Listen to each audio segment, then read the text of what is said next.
mwana moto te po akosa ngai abongwani pete po awangana nzambe ya le Nazarien, le Nazarien, le Nazarien. David Nzamba ayebana kitoko koma mokondima atako bapakolaki mafuta na mosakolima lelo yayo bolingo ebateli le Nazarien lipamboli oyo emonanaka tempeni mama kantelobi kolapie mapapu masopi mafuta tokokisi ena elongo na nzambe oyo babenga na makomi Jésus Le Nazarien.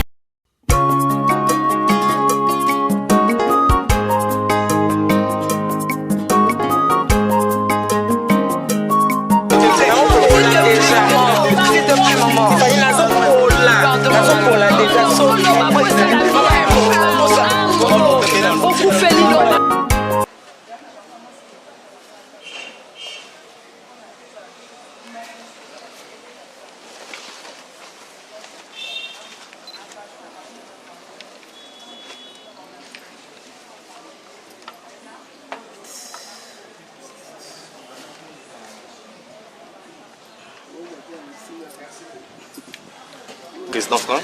Bonjour. Oui, bonjour. Oui, président Tokuti Bino, artiste belé, tu habites ceux qui beaucoup tani pas président frère Patrice, les alliés pour Nani. Justement pour ma matin sur Marie. Oui, Toko Koeba organisation par rapport à Bino surtout les musiciens congolais, artistes, Ndenge Boussangani, pour s'organiser le Lengeni. Les autres sali ba commission, peto tcheba tu na ba commission, ba chapeauter. Et de temps en temps, il y aura des réunions maintenant. Chaque commission, il faut que tu sois dans Moussala pour que le programme, il y a matin et bima, tu es quand est-ce que tu faut les landés que tu Oui, Baza Polanda au monde entier sur le 3W le Nazarien, ceux qui battent Bako le frère Franck Moulaja, ceux qui a assumé poste ni concernant l'organisation Yamatanga. Déjà dans le comité à MCC. Et puis nous avons travaillé un peu comme conseiller à président Patrice. Ok, papa Franck, apport il y a gouvernement concernant Matanga. Est-ce que le gouvernement va assister bien? Oui, depuis le départ, le Baza est vraiment très actif pour accompagner Bissou. Maman Kamou sort et Maman Marie est un personnage public.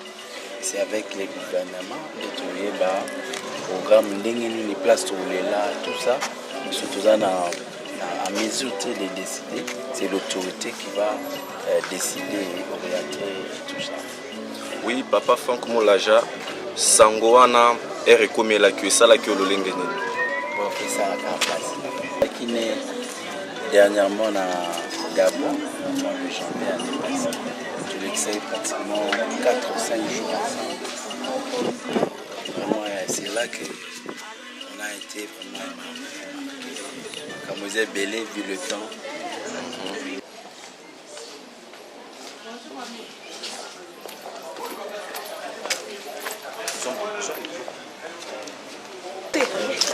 Déjà.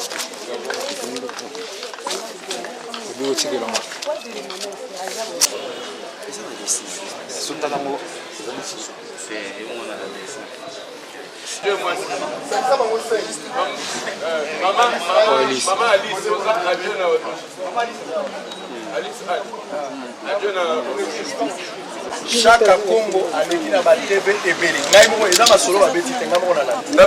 D'abord, il a prouvé de quoi il était incapable sur le plan.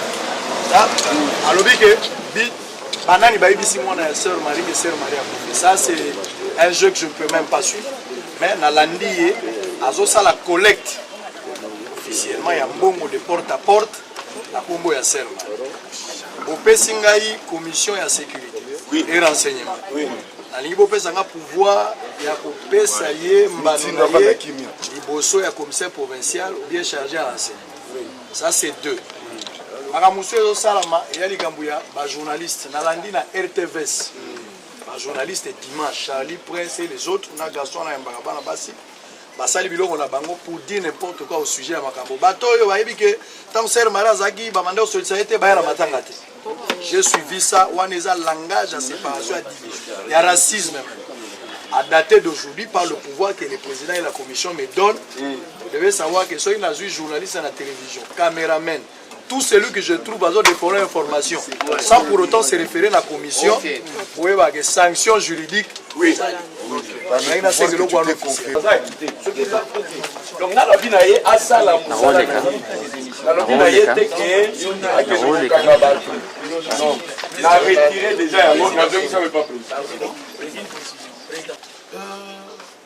Chaka Congo, nous le connaissons bien. Et on lui avait déjà interdit de faire ce qu'il a toujours fait là. Et cette fois-là, nous n'aimerons pas. La direction de départ, ça sont les résultats de tout ce qu'on a fait ici. C'est vous qui avez la primeur de publier. Merci beaucoup. Dans un premier temps, je vous remercie. Vous savez, c'est vraiment une lourde tâche, une très lourde tâche. Ceux qui est avec moi au début, j'avais dit ceci, que lors de l'investiture au Grand Hôtel, il y a eu certains journalistes qui m'ont posé la question de savoir si pourquoi je n'étais pas du tout content, au moment où les autres se réjouissaient de mon investiture, surtout de mon élection. J'avais dit, et parfois ils ont raison, s'ils sont contents, ils sont en train de festoyer. Mais par contre, moi, ça c'est vraiment un lourd fardeau. Parfois c'est facile pour vous de dire Patrice Ngoï Moussoko, président de l'AMCC, mais il suffit d'éclater un peu, dire Patrice Ngoï Moussoko, président de la République des musiciens chrétiens du Congo. C'est là où vous allez voir quelles sont les charges qui pèsent sur moi. Je vous demanderai seulement d'être d'abord conscient de ce que nous sommes en train de faire. Aujourd'hui, si tout le monde est en train de regarder vers nous, c'est qu'ils savent. Ils savent le travail que Dieu nous a donné. Ils savent aujourd'hui qu'un missionnaire chrétien, ce n'est pas n'importe qui. À moins que tu ne sais pas maîtriser ton travail. Mais je sais celui qui a maîtrisé son appel. J'ai toujours dit, un missionnaire chrétien, c'est un grand gouvernement dans l'ombre. Un très grand gouvernement. Parce qu'avec la musique chrétienne aujourd'hui, avec ta chanson, on peut renverser même une loi qui est établie dans un pays. Même si on vous arrête, mais la chose est déjà faite. Alors nous ne voulons pas qu'aujourd'hui, nous devenions une occasion de chute pour notre pays, pour la foi des enfants de Dieu, que nous sommes en train d'encadrer dans ce pays. Merci pour votre présence, merci pour ce travail. Surtout aujourd'hui, nous sommes maintenant prêts à nous adresser à tous les enfants de Dieu, que nous sommes maintenant à mesure d'organiser les deuils de notre bien-aimé.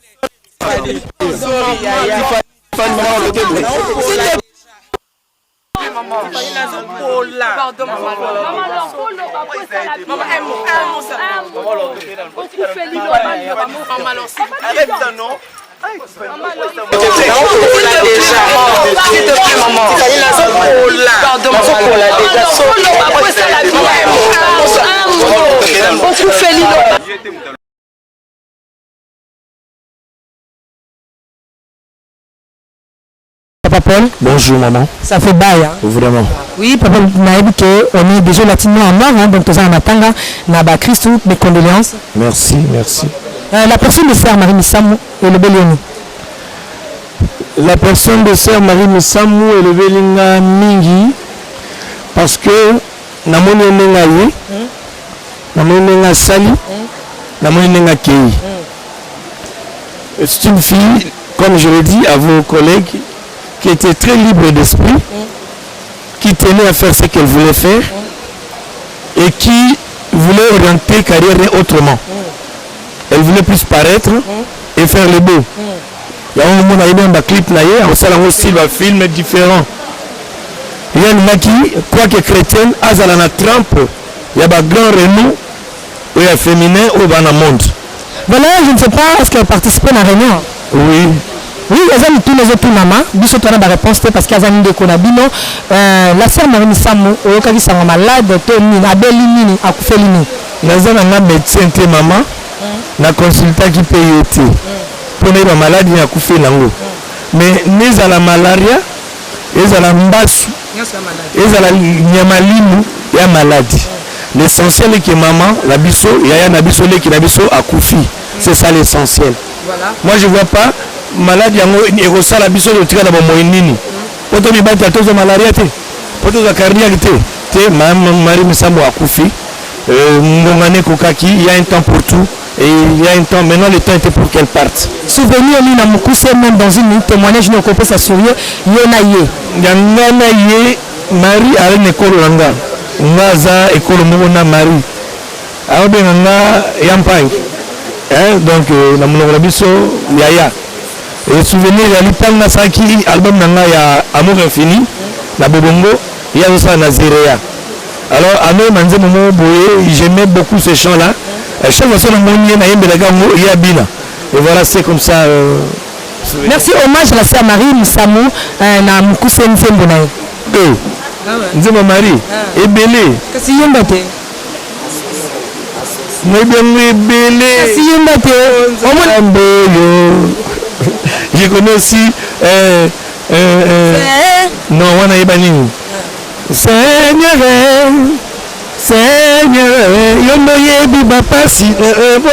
merci beaucoup, c'était Papa Paul. Je pense que vous avez suivi Maman là, à l'obé le thème, à l'obé Benganga. Ton solo lango. Restez toujours branché donc parce que nous les obetawa donc moi ba musicien penda ba solo la solo malam penza.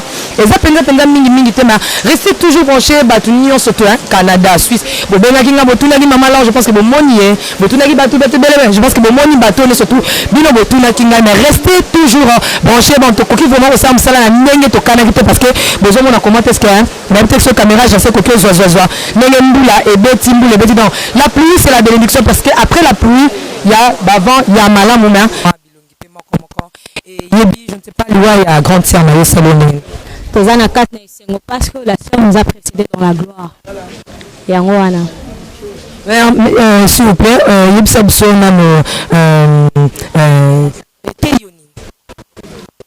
bon liwa epeyaka biso mingi non liwa ya sœur Marie Misambo epeyi yo pas artiste oui epeyi biso mingi.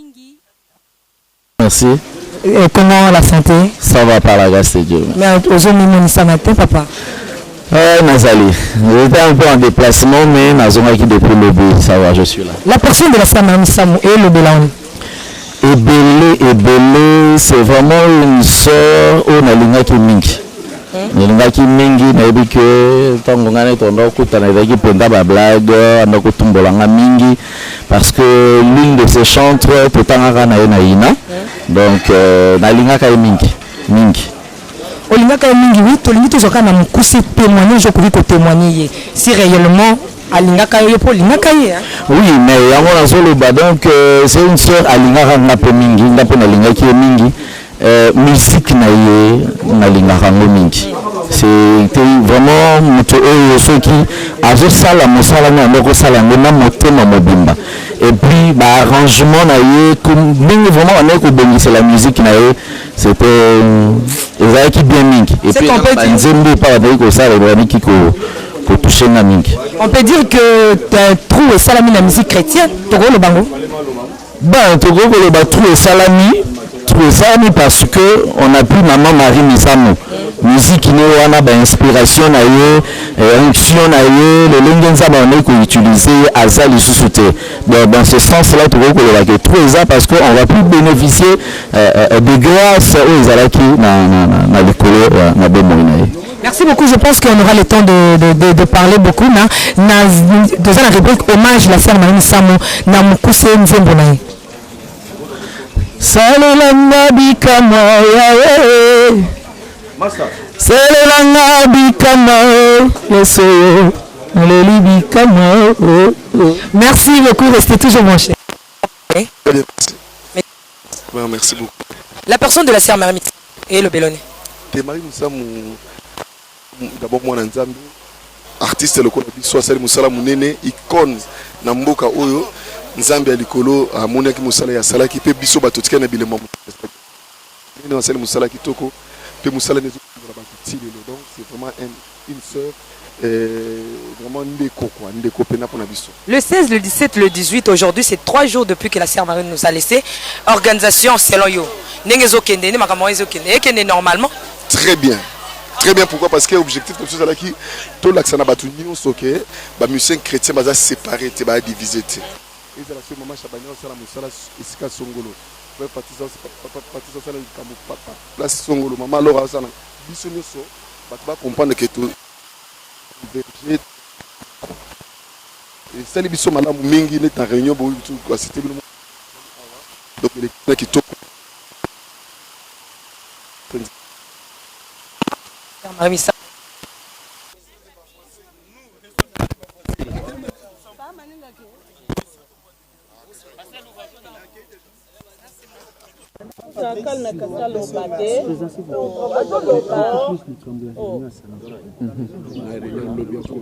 mis en place. Le comité qui est mis en place.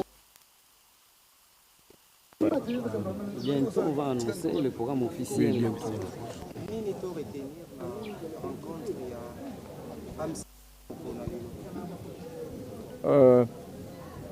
Topesi, merci mingi na presse et na peuple congolais, peuple chrétien. On est aussi basé pour soutenir biso na kansi. Bozomona bilongi na biso. Eza bilongi moko vraiment na pasi na motema. Mais pour les autres, qui na réunion et tokangi que samedi oyo tozali biso nyonso l'église cité Bethel ya première rue, ba musicien chrétien nyonso. À partir à 8h samedi oyo réunion ko pesa bino ndenge nini déroulement et kosalema il y a matanga ya ndeko na biso. Mais comité biso nyonso lobby na tongo. Comité nyonso tozali déjà lobby na 9h to ba déjà réunion na biso po toyeba ko fungola penza makamo toye ko fungola lelo te pe na sengi na bana nzambe nyonso kimia ezala bisika nyonso otoki ke moi désordre ezali te. Marie Misambo so bondimi kazaki mwana na nzambe banzemu na ye ezaki ya trouble te banzemu na ezaki kote ya kimia tolengi kimia sana kati na mboka na biso kote likambo ekende bien ti kino na suka bato mingi bakufaka toyoka kaka makambo ya boye te et bon pa biso ba chrétien chaque toyoka makambo ya boye ya want to mettre en garde bato nyonso balingi kokota balata posete baza ba chrétien pona koya kucha désordre na ngambo na biso biso toza bata désordre te to pekisi vraiment même ba mission chrétien soko zaki suffisamment informé te pona programme oyo benga biso ba numéro ezali. Merci. Oui, bonjour mon frère Abiri. Oui, Tokutu Awa est un musicien na kati ya réunion munene ya ba musicien awa na résidence ya papa Patrice Ngomusoko to ebite so geza ponani. Oui, Ezali, je pense que Bolandi n'est président au Tukoloba. Je pense qu'il y a qui ko sam sala nzambe na deux casquettes nanga donc animatrice et puis artiste et musicien. Ezaki to sangani parce que on a perdu un grand dans musicien monene ya mboka na biso la sœur Marie Misamo. OK, maman nanga toko koyeba organisation, il y a la musicien na papa Patrice Ngomusoko, vous s'organiser le lengeni. Auti ko lobawana donc conseil secret il y a comité ekosangana lobby et puis o etikali to koyeba yango donc samedi déjà makambo banda auti ko lobayango naza malba lobate pour président déjà lobby.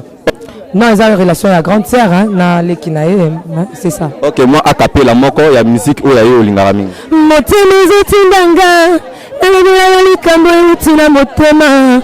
Nangai opoza bien papa nangai nalingaka koyebisa yo masolo ya kati sekele nanga moko poza bien. Merci. Et là comment on apprécié il militait à tout le monde oyebi ke na lelo na koko lo bayango na après quand na yo fallait ka mbule beta po lelo to sangi ba oyo batikaki na AMCC na biso ba oto longaki na biso mais on sait tolakisi na monde que nous ne sommes pas divisés. Toko se séparer mais to kabwana raté. De lelo On a décidé ensemble, donc la maman, dans le bac Ngabi, dans aucun pas présent, dans le présent Ngabi, on vient, papa, tout le monde, nous devons être là. Et on a fait un travail avec Ben Bande comme sous et de l'autre ensemble, tout ça, le comité moko d'union, et ça qu'on se retrouve dans tout le monde, que la gloire revienne à notre Dieu. Et merci à militaires, tout le monde, ça m'a pas la corporation, surtout à la mission chrétienne. Et AMCC, c'est notre maison. C'est notre maison et on est là. Et on s'est dit, on est ensemble. Merci. Maman Chabani, bonjour encore une fois de plus. Bonjour. Oui, premièrement, on a comme ça, félicitations à pas bateau, félicitations parce que tout le monde a un Njili et puis tout le monde a un Galema. Félicitations à la commissaire d'abord et puis mes condoléances. Merci beaucoup, merci. Merci. Les Nazaréens, ils ont retourné la personne de la sœur Marie Missam et le Bélion. Et à ce moment, vraiment, c'est une grande perte. Si les bateaux à la nanga même na bakilti na biso na zanga we manzemo ya ale muloto te. Na le la papa allait chaque jour. Mais ça s'est ajouté encore la Sainte Marie. Ah, kola kumam. Oui, tu sens qui en gros vraiment. Pourquoi seulement Maman Chabani s'intégrer ma kasi na liwa ya sœur Marie Missambo relation ni bozaki na ngo bino mibale. Eh, liboso ya na maman. Comment on s'en sentit maman parce que l'autre fois ce n'était pas pareil. Je crois que personnellement, je n'ai jamais eu un problème avec la Sainte Marie. Et puis avec tout le monde, les artistes à base et à Mibal, nous avons bien. Nous avons ata kutanga mususu na koza la baseli elikambesa mnete sa na msese na sécurité na longwe na bina wali soutien na longwe. Mais j'ai gardé des relations avec tout le monde, avec papa Patrice, je l'appelle Yaya, parce qu'on peut se séparer, mais non se diviser. Et na katikati ya Marie naza ba souvenir à respect na ya envers na si naza na fardeau eloko nzamba la kisainga. Déjà au début de l'année, c'est né à Banel Kotanga Motema na bana benga tout le monde. Na benga maman alors, na benga maman Marie, na benga oyo ba on a zoi ba na téléphone na qui bango pour nous présenter ba venanga. Na santé qui responsabilité on a fardeau ya bon maman. Ya bon maman. Et ce qui est horrible, na oyo bisa mukolo o Marie azokata mutema sans que ba kemana okata mutema, moi-même je sentais qu'il y avait quelque chose qui me quittait. Dans mon corps, je mourais. Qu'est-ce qu'il y a? Est-ce que tu as eu l'accident? Ok, c'était Naba Ewana. Merci, Naobite. Tozana hommage la sœur Marie Misamo. Nzembo Nini O Kokiko Pesana Public Baolandayo. C'est la ngabika moi. Eza moko nzembo nazanga koyema ngote mingi. Salela ngabika moi. Salela ngabika moi. Salela ngabika moi. Salela ngabika moi. Ça, nous n'oublierons jamais. Merci, on aura le temps de parler beaucoup, alors beaucoup. Merci, Tcha. Merci à papa Patrice Mosoko et Longona, le président Patrice. Donc, on peut banni au solo likuna en direct il y a caméra. Merci, toi qui pour le programme, pour la commune matanga ya maman na biso, c'est na biso Marie Missambo. Toko koye ba décision nini bozui concernant matanga ya.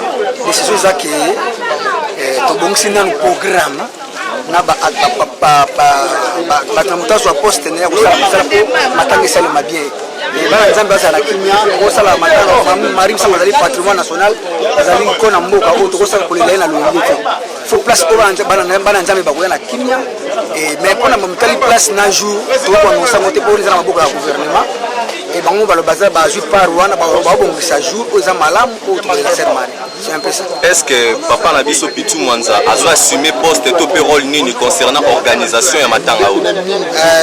Oui, na za la place na travailler na production et c'est production scénique. Ça dit place production scénique, ça la peut-être en musique. Est-ce que le gouvernement ils ont assisté? Mais oui, tout ça allait vraiment ensemble la gouvernement. Relation ni papa Pichu Mwandazala qui n'a pas créé na maman la biso Marie Missam. Relation malamu, tout ça qui bien, tout le temps Brazzaville avant pour s'entraîner à Brazzaville. Tout le temps na matanga moko na Brazzaville, tout ça qui ensemble là donc pas de problème. OK, moi eloko moko concernant moi, c'est-à-dire moi mélodie moi m'pousser concernant maman la biso Marie Missam. Papa, maman Chilo, selingo ya motema motema Yesu katanga zilana kinga atana kubi nazangela gaya Chilo. Doaza sero watiki ay bife église, merci vraiment. Merci beaucoup pour s'organiser le lengeni. Je vois que le président refait ça par rapport au Nyostu, gagné l'organisation Salemi, au Nyostu va la fixer par rapport à l'opportunité de centraliser l'organisation. Ba fan club au balingaka le pasteur Louvre balingi bayeba papa pasteur Louvre a assumer rôle nini concernant l'organisation. Nazara na membre commune. OK, quel bon souvenir aux anango concernant maman Marie Missam. Banzembona. OK, moi a capé la moko pasteur Louvre. Moi a capé la moko concernant merci. Un maître pour ça là.